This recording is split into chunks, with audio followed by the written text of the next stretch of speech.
A spark in the void. The Aurora ring spun lazily in orbit over the shimmering gas giant Voles 3, a station of glass and chrome where diplomats whispered, nobles schemed, and artists performed for the stars. Tonight, a Terran girl named Leah Everhart played the piano beneath a dome of artificial starlight. 16 years old. Slim fingers danced across ivory keys.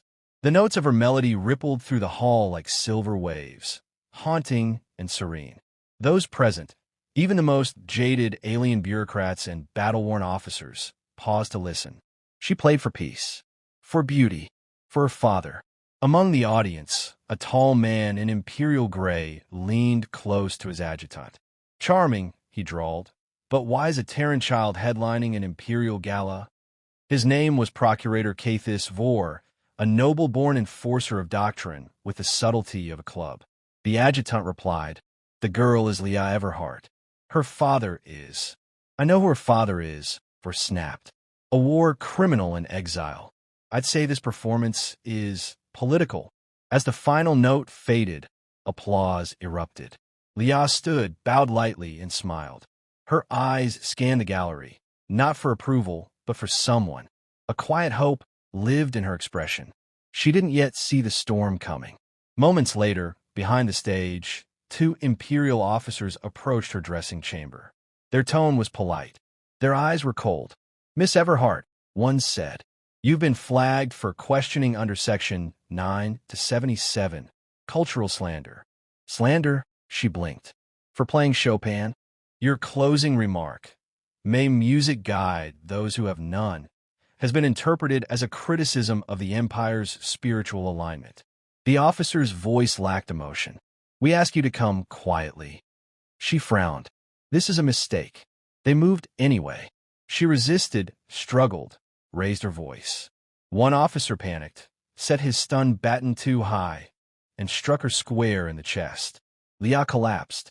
No scream, no drama, just silence. By the time medics arrived, she was dead. Back on Earth, on the storm-lashed moon of Bastion, General Draven Everhart watched a drone deliver a crate stamped in red. Confidential, Terran consulate only. He'd spent the day tending to orchids, the same ones Leah once asked about during her childhood. "Why grow flowers in a world of steel and war, Papa?" "Because," he'd replied, "some things need protecting." He opened the crate slowly.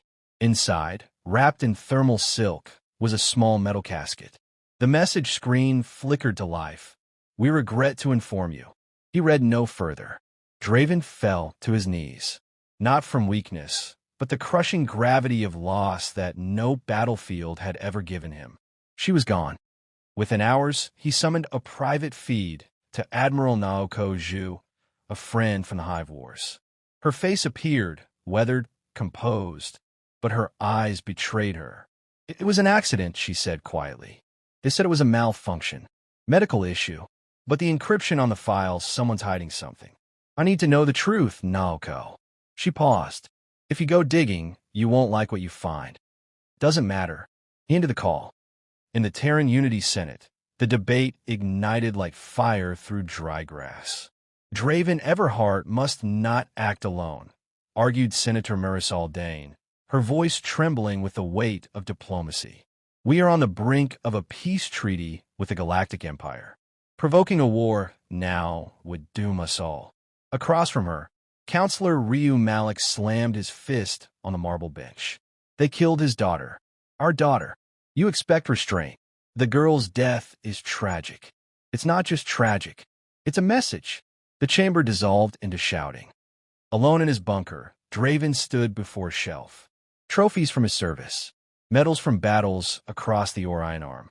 Above them, a picture of Leah at age 9, sitting atop an old tank, beaming with wild joy.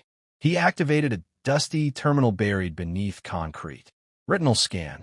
Voice authorization. Command access granted, a voice said. From orbit, ancient satellites pinged to life. Automated warships, decommissioned since the Hive threat, spun awake. He stared at the screen and whispered, "Protocol Noctum. Initiate." A digital echo of Leah's final performance hummed quietly from the bunker speakers. That night, across the Empire's border systems, old human warships began moving, without explanation. Ghost fleets, silent and fast. Back on Bastion, Draven stood at Leah's grave. Rain soaked his uniform. He placed one orchid in the mud and spoke aloud. "You were the reason I put the sword down, my little star. But now I will pick it up again for you." His voice broke. They thought I was retired. They thought I was done. They forgot who I was. His hand clenched. "I will remind them." The general awakens. The Indomitable stirred from its long slumber in the icy shadows of Neptune's forgotten orbit. Once the flagship of the Terran fleet during the Hive Wars, she had been mothballed, her name struck from records. Now, under Draven Everhart's command codes, her nuclear heart pulsed once more, awakening centuries-old AIs and weapon systems designed for extinction-level retaliation. Draven stood alone on the bridge, empty but for a single flickering hollow panel. The ship's voice, soft, feminine, and filtered through centuries of dust, spoke. "General Everhart, welcome back. Shall I prepare for war?" He didn't answer immediately. His eyes were fixed on a star chart, his daughter's birth date marked as a soft golden but near the Aurora ring. "Not yet," he murmured. "We do this right. Clean, surgical, but no mercy." Back on Earth, whispers spread like a virus. "Draven's alive. Draven's mobilizing." Old allies responded. In a scorched hangar beneath the Martian crust, Captain Yakub Grimm Onyekwi read the message with a grunt. "About damn time," he said to no one, donning his old armor. The last time he'd worn it, he'd lost half his platoon in a meat grinder on Helix Prime. Now their names glowed on the inside of his visor, a reminder. From the refugee spires of Europa's floating cities, Major Celine Roth received her invitation coded in musical waveform. She decoded it by ear, a ghost of Leah's final melody. "The Iron Legion rides again," she muttered. Beside her, a child, an orphan she'd adopted unofficially, looked up. "Are you going to war?" "No," she lied. "War's coming to us." 3 days later, the Indomitable's War Council assembled in a pressurized briefing dome that jutted into space like a watchful eye. Earth hung distant and small in the glass. Draven stood at the head of the table. "Our daughter was murdered," he began. "Not my daughter, our." He let the words sink in. "They say it was an accident. They lie." He tapped the console. Footage from a hacked Imperial station played. Leah resisting arrest. The stun batten. Her collapse. Silence followed. "Then, we find who gave the order," Draven continued. "And we burn everything that protects them." Celine leaned forward. "What about the Empire's new fleet? Rumors say they've resurrected the Celestial Spear. Planet Breaker tech. If they respond in kind." "They won't," Draven said coldly. "Because we'll move first. Fast. Loud. Precise." Grimm chuckled, tapping the knife on his hip. "You always did know how to start a party." Their first mission, Operation Black Lullaby. Objective: extract data from the Obsidian Needle, an Imperial intelligence node floating in the gravity well of a neutron star. Risk extreme. The Indomitable dropped out of hyperspace inside the star's eddy currents, shielding its presence. Celine led the hack. Her fingers danced across glowing keys as she whispered to herself, rocking slightly. Music, patterns, noise, silence. The Imperial firewalls buckled. Inside the data vault, they found the truth. Leah had been flagged as a Tier 1 civilian target. Her crime? Being Draven's daughter. Worse still, Cathis Vor had ordered it personally. "Make her disappear," he'd said in a hololog, sipping wine. "Her bloodline is too dangerous." Celine's hands trembled. He knew who she was. They all did. Draven stared at the screen, his jaw locked vice. "Good. Now we give them a reason to be afraid." Back on the imperial capital of Varelia, Emperor Cyrex III dismissed the situation with a sneer. Old Ghost wags his saber, he scoffed, sipping from a goblet carved from comet ice. Let him rage. But Grand Marshal Vara, his military chief, stood still, her brow furrowed. "Sir, if Draven is truly mobilizing, we must prepare." He outmaneuvered the Hive. He defeated the Vox Swarm with 10% the firepower.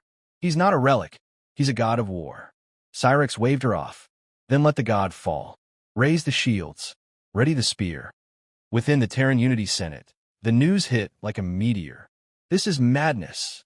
Senator Dane shouted. Draven's going to start a full war. We're already in a war, Councilor Malik replied. He's just the first one honest enough to fight it. But what if this escalates? It will escalate, because the Empire wants us on our knees. Draven stood in his quarters on the Indomitable, holding an old, battered recording device. Leah's voice came from it, soft and laughing. Papa, when I play on stage, do you ever miss the war? No, his recorded voice said. Not when I hear your music. He closed his eyes. No tears fell. His grief had frozen into iron. He stepped on the ship's command deck and gave a single order. Transmit to all Imperial border stations. You killed my daughter. Return the ones responsible, or I'll take them from your dying hands. The message spread like wildfire through pirate networks and road channels. Across 1,000 systems, the name Everhart returned to the lips of soldiers and civilians alike. Not as a memory, as a warning. Wrath of the vengeful. The Empire never saw it coming. One moment, the Helios Starline hub, gateway to a dozen core supply routes, thrummed with routine traffic. The next, its skies lit with fire. At 0300 Terran standard, a projectile the size of a transport shuttle entered the system at relativistic speed. It struck the station's primary antimatter silo with the force of a minor nova. The explosion didn't just consume the station. It carved a firestorm through the fabric of nearby space, searing across trade lanes, disabling comm buoys, and blinding orbital sensors. No warning, no survivors, no claim of responsibility, just fear. 3 systems away, aboard the Indomitable, Draven stood silently at the bridge viewport, watching a simulation of the strike. Celine Roth entered behind him. We disabled the fail-safes, she reported. No civilian casualties. Cleanest surgical decimation in galactic history. Draven nodded, but not clean enough to be forgotten. She hesitated. You really think this will stop them? No, he said coldly. But now they'll listen. Within hours, news of the attack spread through pirate channels and independent news nets. The footage, curated and encoded by Celine, played everywhere from pleasure moons to warfront trenches. It was elegant, haunting, the supernova-like bloom of destruction overlaid with a piano melody, the same one Leah performed before her death. The Empire scrambled to hide the footage. Too late. From the slums of border worlds to the palaces of aristocrats, one truth resonated. The ghost general had returned. Emperor Cyrex III smashed a crystal decanter against his throne. He dares. A single Terran mongrel dares to strike at our lifelines. Grand Marshal Vara, calm as ever, watched the chaos unfold around her. This wasn't just vengeance, she said. This was doctrine. Cyrex turned to her, his face red with fury. Then crush him. Bring every fleet to bear. Vara's eyes narrowed. No. A hush fell over the throne chamber. She stepped closer. If we respond with brute force, we'll validate every fear he's stirred. If we escalate blindly, we become the tyrants he claims we are. Cyrex sneered. We are tyrants. She didn't answer. She merely turned and walked away. Meanwhile, factions within the Empire began to fracture.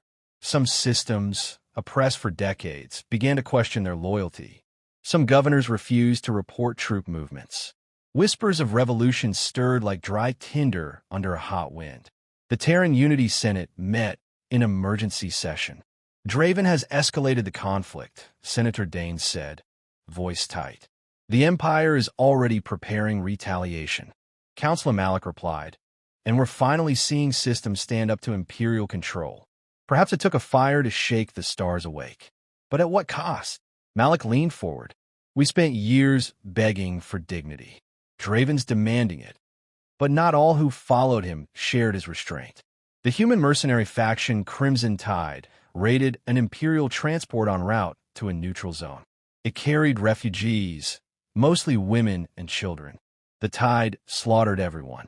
Their leader, broadcasting in Draven's name, declared an eye for an eye, a daughter for every daughter. When news of the massacre reached the Indomitable, Draven's jaw clenched in silent fury. "Patch me through," he ordered. He spoke not to the tide, but to the galaxy. "What we do not out of hatred. We do it because justice demands it. To those who kill in my name without honor, you are not my allies. You are enemies to every soul seeking peace."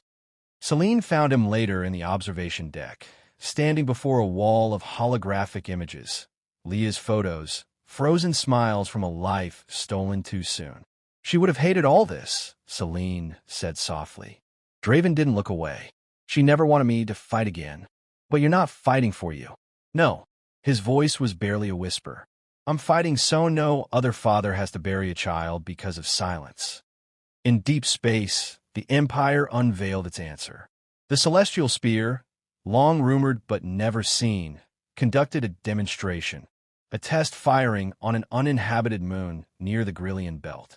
In seconds, the moon disintegrated into molten shards, forming a deadly asteroid field that would haunt that sector for centuries.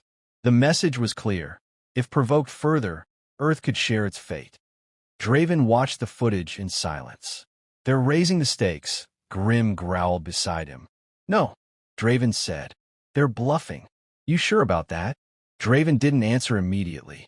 Instead, he accessed the Indomitable's deep scan archives. "They have one spear. We have a fleet of ghosts. And we have something stronger than fear." He turned to Celine.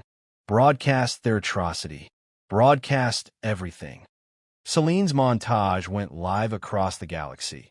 Not just the Celestial Spear, but decades of suppressed data, imperial sterilizations, forced labor camps, entire cultures erased. And at the center of it, Leah, a girl silenced by arrogance. The tide shifted. Systems that once feared the Empire began to resist. Children wrote to Draven's fleet. They sent pictures, crayon sketches of Leah with angel wings guarding Earth from above. He placed one of those drawings on his desk, not as a keepsake, as a vow. Their next target, Darkwater Gate, the Empire's main border defense fortress. The plan was brutal and elegant. Celine jammed comms with harmonic interference. Grim led zero-G shock troops into the station's core. Draven himself breached the command deck. And there, in a panic, sat Cathis Vor, the man who gave the order to kill Leah. Vor stammered. I was just following." Draven struck him across the face. "You don't even remember her name," he said coldly. "That's why this war will be your legacy." He dragged Vor from the wreckage as the fortress burned. A message to the Empire. This wasn't revenge. It was only the beginning. Ashes, orchids, and stars. The capital world of Varelia hung like a black pearl before the Indomitable's viewports, its surface veiled by kilometer-thick defense clouds. Inside the command deck, Draven Everhart stared at the planet's night side, fingers resting on the dog tag that once jingled on Leah's school satchel. "All strike groups report ready," Celine Roth said, voice steady but eyes raw. "Our window is 8 minutes before the shield harmonic resyncs." Draven nodded. "Then 8 minutes is all we'll need." 1. The promise. In the shuttle bay, Captain Grimm snapped shut the final maglock on his boarding armor. Painted across every breastplate was a single white orchid, petals edged crimson. A silent choir of Terran Marines stood behind him. "You know the rules," Grimm growled. "No collateral. No civilians. We are the blade. Nothing more." The troops thumped gauntlets to chest plates once. A heartbeat for the dead girl none of them had met, but all now served. 2. Shattering the sky.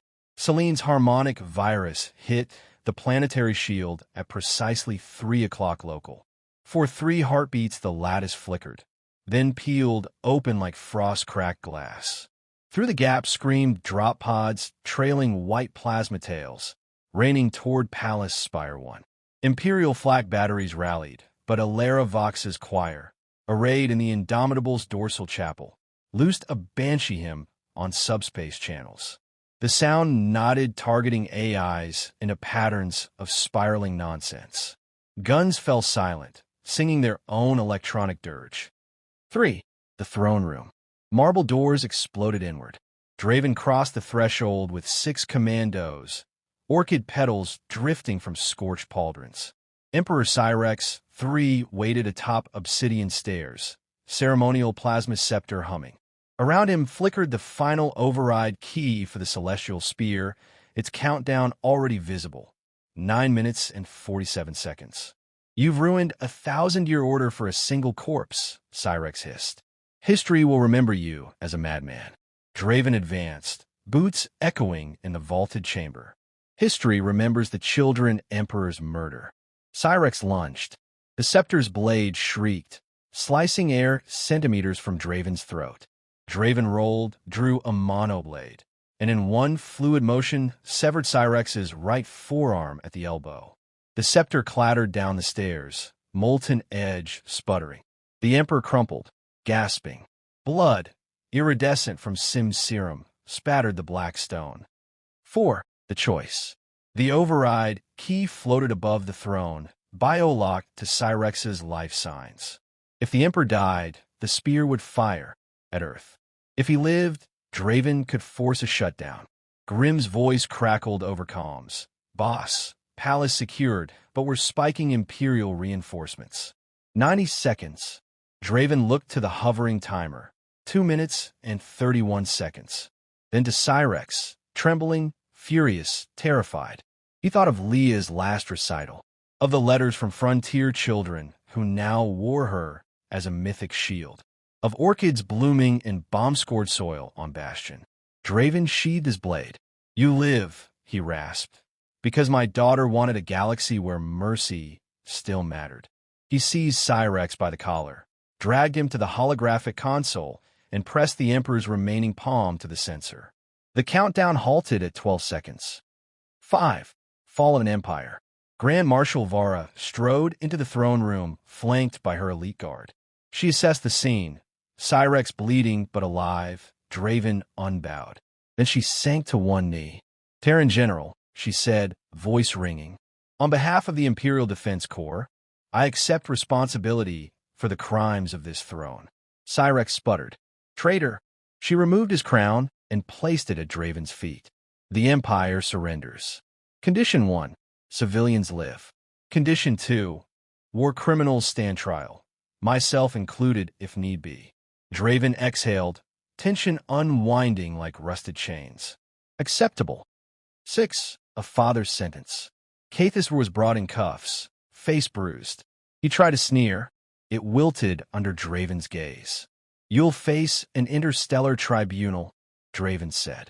Not my blade. Or spat blood. Why spare me? Because she believed justice stronger than vengeance. I won't stain her memory with your blood. Grimm heard the verdict, gave the faintest nod. Even the hardest soldier understood the cost of mercy. 7. Orchids in the ash. Weeks later, beneath a pale dawn on Bastion, Draven knelt at Leah's grave. Around the headstone spread a garden of white orchids, hundreds delivered from across the stars by people she'd never met. Miners, refugees, even defected Imperial cadets. He set the Emperor's shattered crown in the soil. Wind rustled petals like quiet applause. I promised I'd protect beauty, he whispered. Your melody ended a war my armies could only begin. He laid down his service pistol, its power cell removed beside the crown. Then he stood unarmed, letting the morning sun cut through thinning clouds. 8. Epilogue Constellations. The Leah Accords, signed in orbit of Varelia, outlawed planet killer weapons and created a joint Terran Imperial orphan relief fleet. Selene headed its cyber defense wing. Grimm trained peacekeepers rather than Marines. Draven declined every seat on every council. He returned to cultivating orchids, teaching war orphans the patience of roots and the strength of soft things. On quiet nights, he played Leah's song on an old shipboard piano salvage from the Aurora Ring wreckage. Far beyond charted space, a fractured core from the celestial spear drifted, dark, silent, its guidance code corrupted by Alara's hymn. Just before the credits of history rolled, the core's lights flickered once, then died. For now, the stars were quiet. held in a fragile hush between a father's grief and a galaxy's second chance.